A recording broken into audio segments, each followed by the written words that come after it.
այսքան շատ որ կրթության մասին խոսում ենք եւ այլն, եւ ասում են մարդիկ կասեն, այս ինչ են, մարդիկ հաց չունեն, սրանք եկել են ինչի մասին են խոսում։ Բայց էլի գոնե մենք,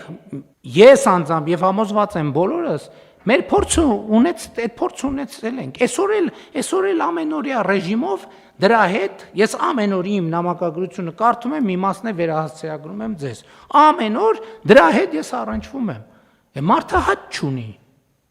Սոված է, մենք բայց կարեկից ենք, չենք կարող բան չանել, չարձագանքել։ Մենք իհարկե աջակցում ենք, որ այդ մարդը հաց ունենա, բայց հաջորդ օրը պարզում ենք, որ ինքը էլի հաց չունի։ Էլի կարեկից ենք, պետք է մի բան անենք, որ հաց ունենա, ունի հացը։ Հաջորդ օրն ենք հետաքրքրվում։ Բա ինչ եղավ իր հետ։ Ինքը էլի հաց չունի։ Բա մենք կարեկից ենք։ Պետք է հաց տանք իրեն, երրորդ օրն էլ ենք տալիս։ Չորրորդ օրը հետաքրքրվում ենք, բա լավ, ինչ, հետո ինչ եղավ։ Չորրորդ օրն էլ հաց չունի։ 5-րդ օրն էլ, 10-րդ օրն էլ, մի տարի հետո էլ, 5 տարի հետո էլ։ Ինչն է սրա վերջը։ Սրա վերջը պետք է գտնվի, սրա վերջն է նա, որ